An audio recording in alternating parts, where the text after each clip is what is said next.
Hello everyone, this is going to be episode 2 of Grandmaster level framework. Today we're going to have a closer look at AI building blocks and why they're set up the way they are. And after that I will build the setup module. So let's get into it. So let's look at why this is laid out in this fashion. We'll get the setup over here at the very beginning. The setup code is something that runs at the very first tick of the game, and after that gets skipped, so we put it first. After this we've got counters and tags. Counters are going to be a special assortment of tags, so both of these are summarized by tagging actions, and we're going to put them way before any kind of action will be performed. Once the AI tree gets to an action, the execution stops at that point, so any further nodes will not be executed. So this is why we want to have our tags before any kind of actions. All of this should be executed every round. After that we've got retreat being the highest priority, attack, and if we find that there's nothing to attack, or we'll collect some resources, or maybe we're gonna go and perform default actions. With the order you want to put these in, you can switch them around.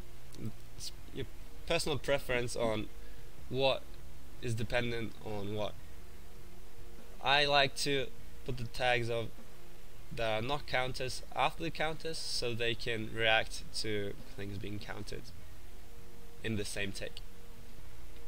Might be your setup will be more useful putting it the other way around. So that's that. Let's get into building a setup code. So what do we want to put here? What is some information we want to decide on at the very beginning of the game? Well, for one, we want to know how many resources there were at the beginning of the game. That way we can track our progress and the enemy's progress and decide accordingly what we should do. So in here we're going to check how many resources there are. If there's 9 resources or 7 resources,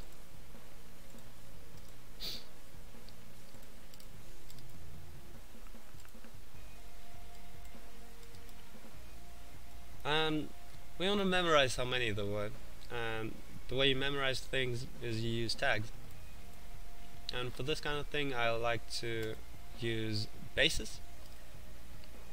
So I put some tags on, in this case, an enemy base, and remember that at the beginning of the game there were 9 resources.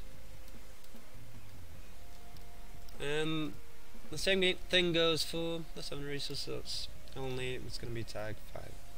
Okay, so what do we do if there's 5 resources? Well, we don't tag anything, and the absence of tag A or tag B is going to be enough for us to know that there were 5 resources in the beginning of the game.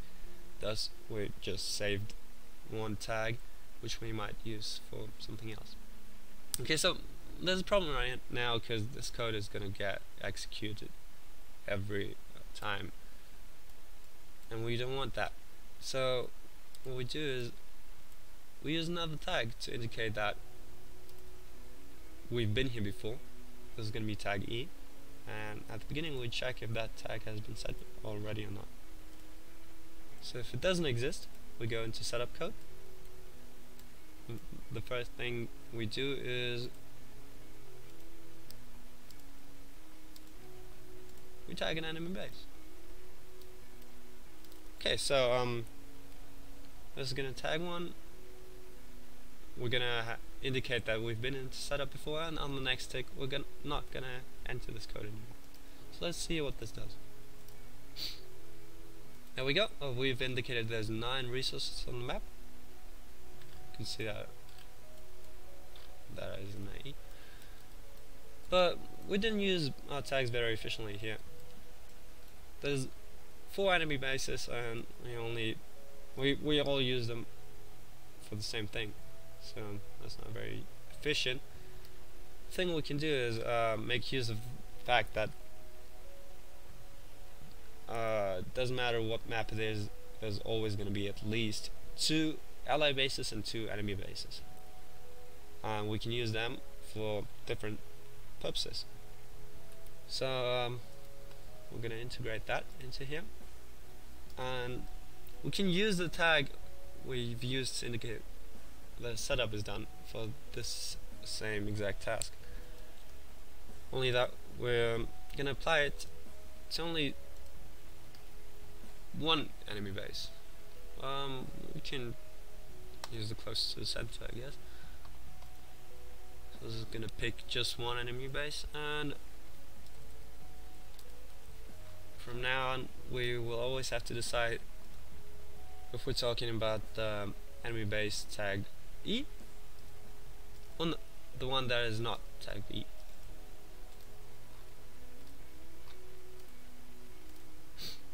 Okay. So looking at this, now there's only one enemy base being tagged, and we can use the others for other purposes. And we're actually going to do the same thing for ally bases.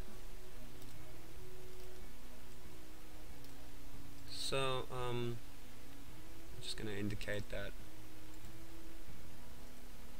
this is the one close to the center, and we can use it for other purposes than the other ones.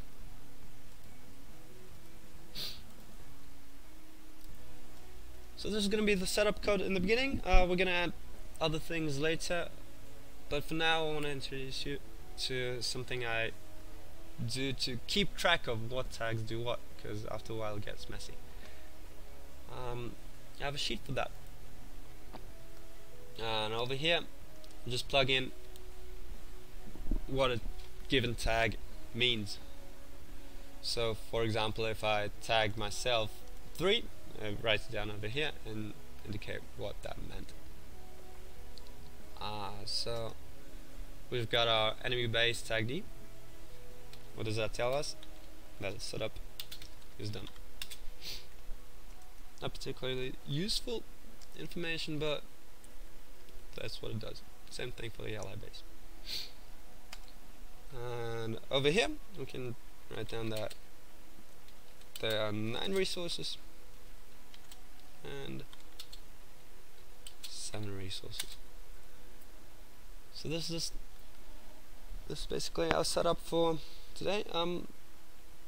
Next episode we're gonna look at counters, and we'll see how we go after that. Hope you enjoyed, and see you next time.